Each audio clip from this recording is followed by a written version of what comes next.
And the third time he's walking to the restroom, I stopped him. I was like, come here. Like, what? Come here. I said, what's your problem with me? What do you want? What? I said, what do you want? Obviously, you keep staring at me. You want something. So what do you want?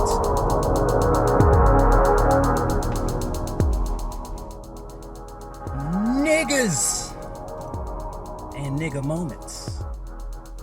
What up, everyone? I'm Heatfire. And in today's video, that's exactly what I'm going to talk about. Niggas and nigga moments. Alright, let's get it. So what do I mean by that? Well, there's people in this world who, how can I say it? Their perception of reality is flawed. They can only see through one lens. Forever stuck. There is no peripheral, no foresight. They're on autopilot for the most part. So let me tell you a story what happened to me while I was at work. Alright, so I work in a warehouse. I'm not going to say which one. But I'm working with a nigga. Alright.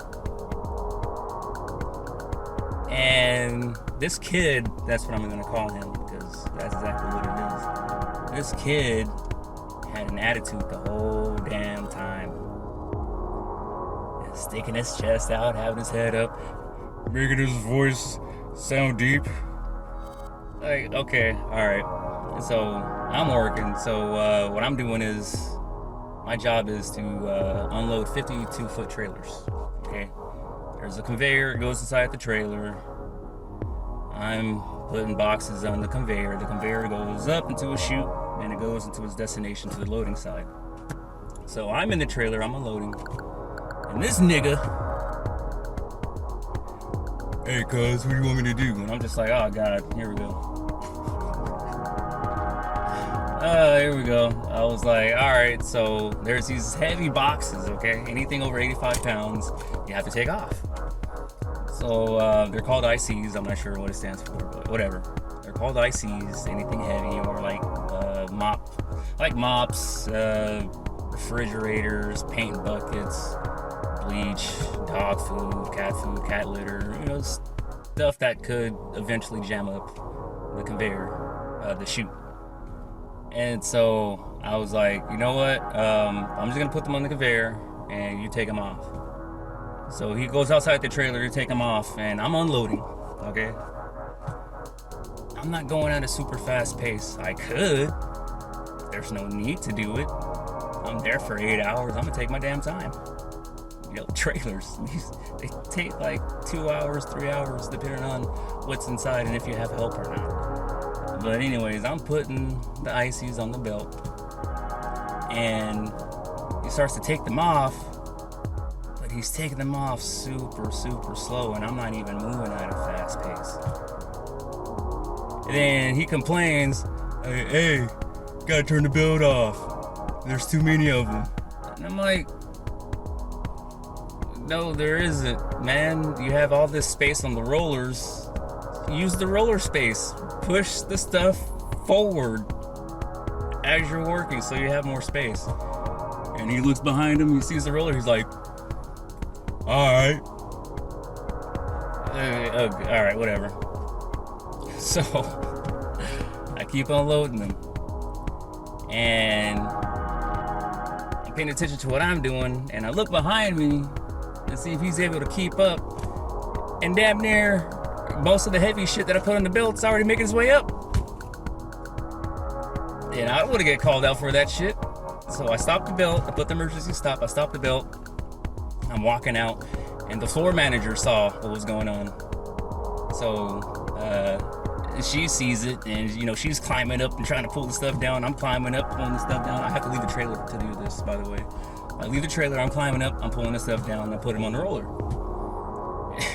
and I'm frustrated. I'm just like, oh man, you know. So I went my way back inside the trailer, and what ended up happening? Yeah, I make my way back inside the trailer, and I'm like, hey, don't worry about it. We'll trade.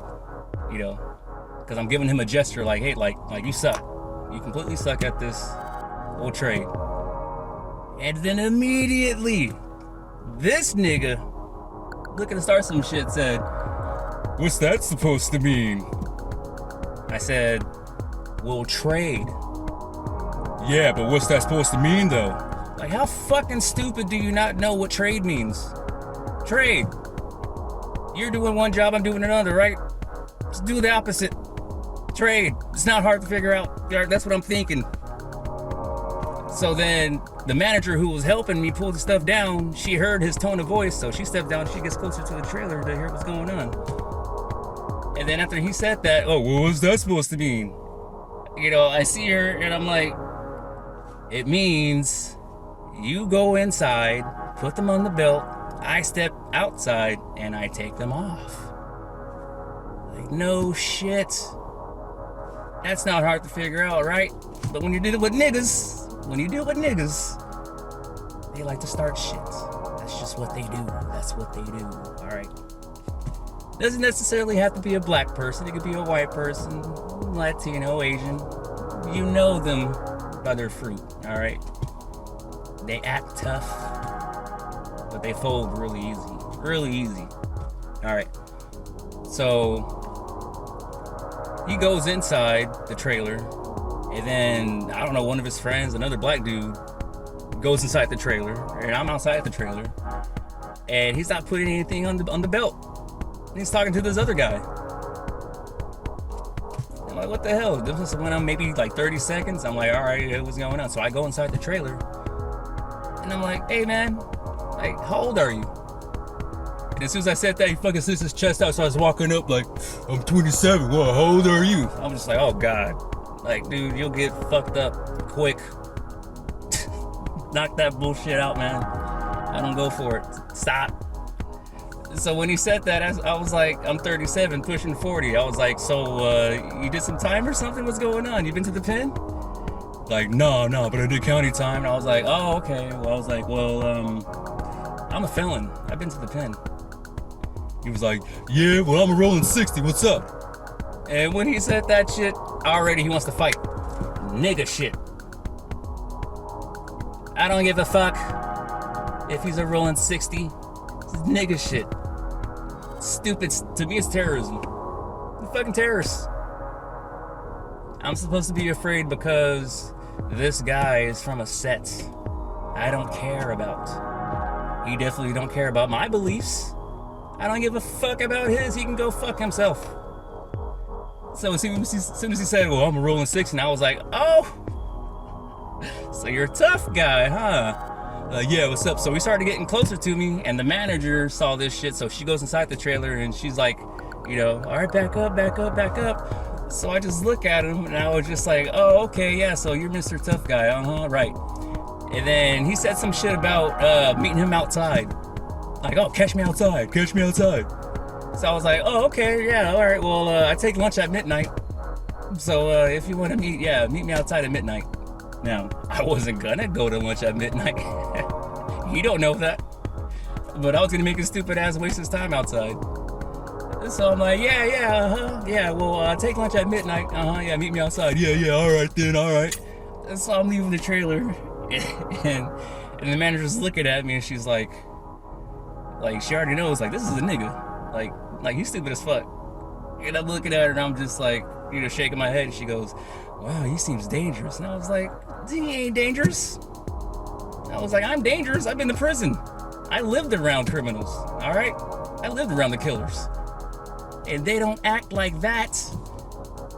The killers, the ones that got life, the ones I was in the yard with, working out mandatory on the yard, they didn't have a demeanor like that. Nah. When I asked to hear their story, they told me, you know, multiple murders, revenge stories. They weren't a tough guy.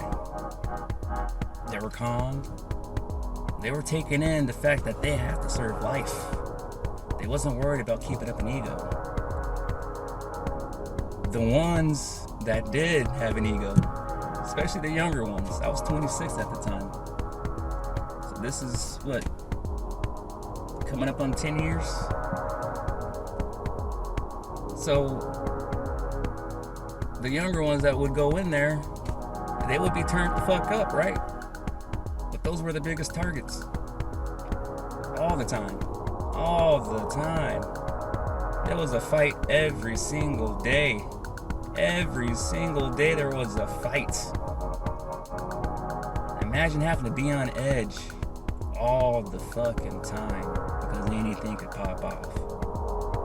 Anything could pop off. But you know, I got more prison stories. I'll just go ahead and get to this. So anyways, you know, the manager's like, oh yeah, this guy's dangerous. I'm like, no, he ain't dangerous. I'm dangerous. Like, I'm dangerous. Like, people like that, they're stupid. That's what it comes down to. It's arrested development. For real. They'll continuously get older, but their mind is stuck where it is. It's sad, but not really sad. You gotta leave people like that alone. Leave them where they're at. So, I'm continuing working. It's past midnight. I'm taking my lunch, and I'm looking for this nigga. When I'm walking towards my car, I'm looking for him. I'm looking for him. Like, where he at?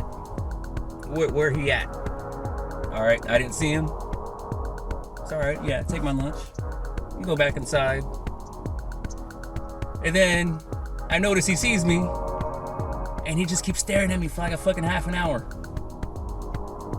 Walking to the restroom and then back. 15 minutes later, walk to the restroom and back. And the third time he's walking to the restroom, I stopped him. I was like, come here. Like, what? Come here. I said, what's your problem with me? What do you want? What? I said, what do you want? Obviously, you keep staring at me. You want something. So what do you want? No, I just felt like you wanted to get down. I was like, what? Get down? I said, man, I ain't got no problem with you.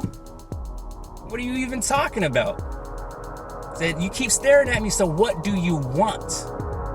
Yeah, just like I said, I just feel like you wanted to get down. I was like, thinking to myself, okay, this guy's a fucking idiot. He's an idiot. So I said, oh, so you mean black on black crime? I said, man, get out of here. He started walking away. He goes, man, you're a buster.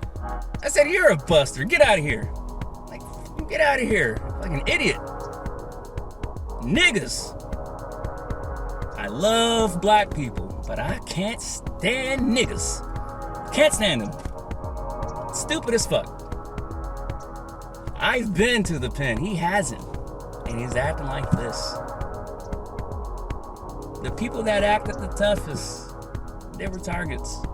They've always been targets. You don't have to act tough to be tough. You don't. It's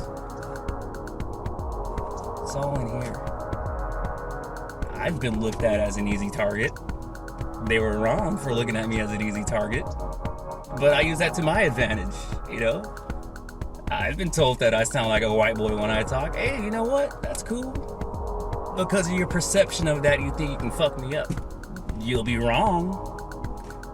But I use that to my advantage because already they're off foot. It's all in the mindset. People like this, they're stupid. That's the best way I can put it. They're just stupid. So anyways, I'm gonna go ahead and end this video there.